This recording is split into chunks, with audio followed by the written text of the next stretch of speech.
Hello, my name is Mr. Rogers, and you are watching the lecture notes for section 1-2 in your book on magnetism and electricity. And in this unit, in this section, we're looking at magnetic Earth. So how Earth is a giant magnet. And so how do we know? How do we know Earth is a giant magnet? One easy way we can tell is from a compass. A compass is a device that has a magnetic needle that can move freely. And what it does, it has an ability inside of Earth's magnetic field to kind of move in a line to go toward the North Pole. It aligns inside of Earth's magnetic field. One way, kind of simple, we know Earth has a magnetic field. Now, some things about the magnetic Earth. And I always use this kind of joke is if we were to travel to the North Pole and we wanted to use a compass, would that compass direct us right toward the North Pole, the geographic North Pole? And the answer is no. There's actually a difference between magnetic north and geographic north. And so we call that magnetic declination. Magnetic declination is the angle between geographic north and the magnetic north, or the direction that a compass needle points. So there is a difference there. And we can see that. Take a look at a declination map. And this is from 2004. And what I want you to notice is this big line right here, marked 0. So if you're on that line, that means you're directly in line with the geographic and magnetic poles of the Earth, and you do not have to adjust your compass if you're going to use a compass. You can see we are over here, about 2 degrees off, and so we have to adjust our compasses 2 degrees to the east to actually go toward geographic north. And so they call that magnetic declination, that difference between magnetic north and geographic north. You can see that in this picture here also. You can see here in the kind of pinkish purplish line, this would be the magnetic north and south poles. Magnetic north is up here, magnetic south is down here, and then the geographic pole would be here in blue. And so there is a difference between the two. That difference between magnetic north and geographic north is called magnetic declination. Now, what happens because we have a magnetic field is actually a very good thing. And one thing that happens is there's actually a lot of radiation coming from the sun. And without our magnetic field, this radiation would probably destroy all life on Earth. So it's a very good thing that we have it.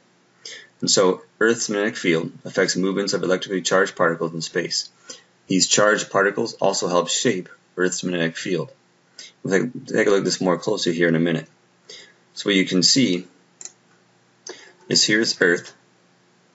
You know, we are a giant magnet. We have a core of iron and nickel, which are magnetic metals. And this giant here in orange is our magnetosphere, or magnetic field. What comes from the sun here are these charged particles, this radiation. And this radiation really would damage and destroy all life on Earth if we did not have this magnetosphere to really block out most of that radiation. It's a very good thing we have our magnetosphere.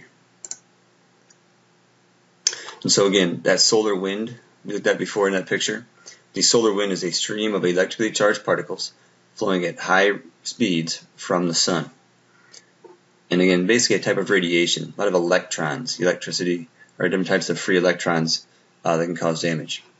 Now, one thing that our book talks about, I want to mention briefly there, are the Van Allen belts. And the Van Allen belts are part of that radiation that's hitting the atmosphere, hitting that magnetosphere. They're donut-shaped regions of protons and electrons traveling at high speeds around the Earth. And we knew about these even in the 60s when we first started to want to get into outer space. And we were worried if we had to travel through that spots of radiation that living things would not make it. So we're kind of worried about that the first few times humans went into outer space. So simply put here, the last few definitions are a magnetosphere. The magnetosphere is Earth's magnetic field. We call it the magnetosphere. One of the fields around the Earth. And again, it's constantly being reshaped by the solar wind. What I mean by that is it's not perfectly round, this magnetosphere.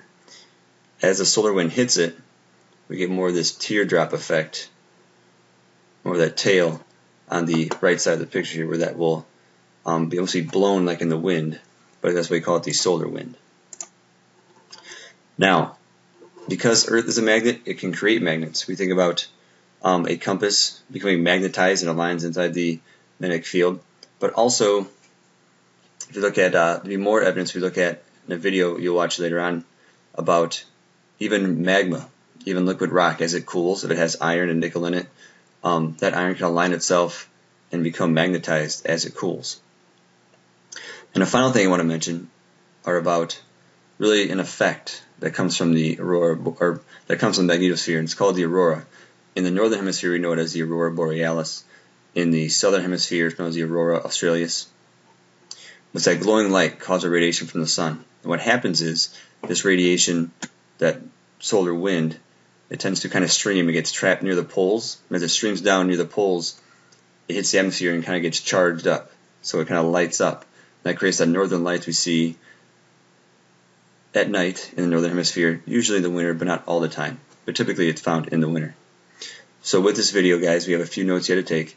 There's also a few more videos that kind of follow this video in the playlist to help explain Earth's magnetic field and also solar wind and the aurora borealis.